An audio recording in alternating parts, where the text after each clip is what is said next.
ओम शांति। कई लोग हमसे पूछते हैं, क्वेश्चन करते हैं, ये आपकी संस्था कहती है विनाश होगा विनाश होगा, कब से कहते आ रहे हैं लेकिन अभी तक विनाश नहीं हुआ है।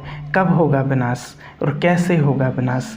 बहुत लोगों के सवाल रहते हैं कि विनाश होगा, डरा रही है। तो आपको बताते हैं, देखिए ऐसा है कि विनाश के नाम से हम किसी को डराते नहीं हैं, लेकिन लोगों के अंदर एक जागृति जरूर लाते हैं कि जिस प्रकार समय परिवर्तनशील है और इस समय के अंदर देखा जाए तो परिवर्तन के बहुत सारी बातें ऐसी सामने आएंगी कि जिस समय मनुष्य कभी कभी कंफ्यूज हो जाता है कि क्या करना है। विनाश भले हो ना हो ये बात दूसरी है, लेकिन आज व्यक्ति का अपना भरोसा तो कहीं है नहीं। विनाश खाली एक समय का या एक स्थान का या एक प्रकृति के द्वारा निर्मित चीज़ का नहीं है, लेकिन विनाश का मतलब है कि कोई भी चीज़ जब अति में जाती है तो उसका अंत निश्चित है।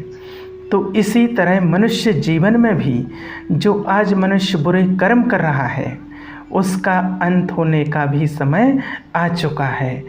इसलिए हम प्रैक्टिकल दुनिया के अंदर देखते हैं और आप भी देखते हैं, दिन प्रतिदिन देखते जा रहे हैं कि आज मनुष्य जब गलत कर्म करता है तो उसके जीवन में या उसके जीवन में जिस तरह की परीक्षाओं से, जिस तरह की परिस्थितियों से उसको गुजरना पड़ता है, उस समय उसे ऐसा महसूस होने लगता है कि अरे ये कैसा समय है।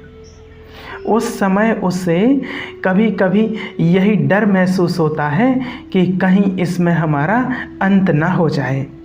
तो डर, भयभीत होकर के जीना यही स्पष्ट करता है कि ये मृत्यु के बराबर ही है।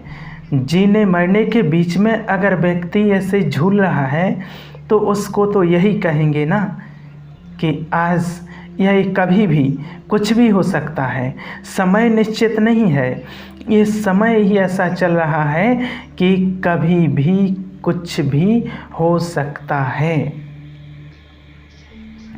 चाहे प्रकृति के द्वारा कुछ भी हो सकता है, चाहे मनुष्य आत्मा द्वारा कुछ भी हो सकता है, चाहे किसी भी तरह से ऐसी परीक्षाएं आएंगी जो कुछ भी हो सकता है।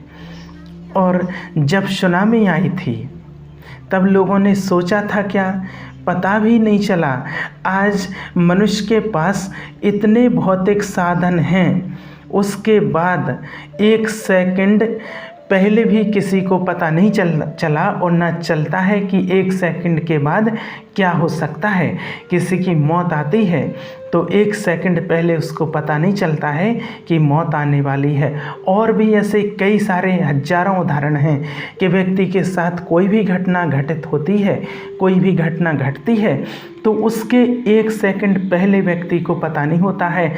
आज आपको भी एक सेकंड पहले पता नहीं है कि अगले पल क्या हो जाएगा। कोई भरोसा नहीं है कि अगले पल हमारे साथ क्या हो सकता है और क्या होने वाला है। तो सारी दुनिया में कोई एक साथ विनाश आने वाला नहीं है, ऐसा नहीं है। लेकिन अलग अलग स्थान पर अलग अलग प्रकृति के तत्व निमित्त बनेंगे। कहीं व्यक्ति निमित्त बनेंगे कि विनाश को सर्जने के लिए, और जिसके अंदर कोई जैसे होलसेल में मौत हो जाएगी तो विनाश तो हो ही रहा है। दूसरा विश्व युद्ध आरंभ हुआ, उसके बाद कंटिन्यू समय प्रति समय विनाश लीला हमने देखी है और देखते रहते हैं। लेकिन जैसे प्रकृति भी संकेत दे रही है कि अब तो सुधरने का वक्त आया है, अब तो जागृत हो जाएं अपने कर्मों के विषय में और बुरे कर्म ना करें, जिससे प्रकृति भी हमें माफ़ नहीं करेगी, आने वाली जनरेशन हमें माफ़ नहीं करेगी और लोग भी हमें माफ़ नहीं करेंगे, या कभी कभी खुद भी खुद को माफ़ नहीं कर पाएंगे।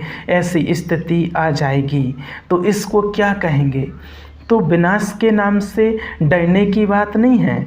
विनाश से कोई डर नहीं होता है। कई लोग सोचते हैं कि विनाश होगा, 1 सेकंड में ख़त्म हो जाएगा, सब कुछ नष्ट हो जाएगा, दुनिया नष्ट हो जाएगी, सब कुछ चला जाएगा, तो डर क्या है। लेकिन जब मनुष्य आज तिल तिल मर रहा है तो ये विनाश नहीं हो रहा है, उसके संस्कारों का विनाश हो रहा है, उसकी मूल्यों का विनाश हो रहा है, उसकी पॉजिटिविटी का विनाश हो रहा है। क्या नहीं हो रहा है आज? तो आज देखते हैं मनुष्य के अंदर की सारी अच्छाइयों का विनाश तो हो ही रहा है। तो कौन कहता है कि विनाश नहीं हो रहा है? विनाश तो हम देख रहे हैं हो ही रहा है। इसलिए हमें अच्छे कर्म, पुण्य कर्म, श्रेष्ठ कर्म करना है। जो विनाश जब होगा तब होगा, लेकिन हमारा कब क्या हो जाए कोई भरोसा नहीं। और हमारा जब अगला जन्म हो तो श्रेष्ठ पुण्य कर्मों के आधार पर होगा तो बहुत अच्छा हो। इसलिए हमें श्रेष्ठ और पुण्य कर्मों की पूंजी जमा करनी है और वही साथ में लेकर के जानी है। ओम शांति।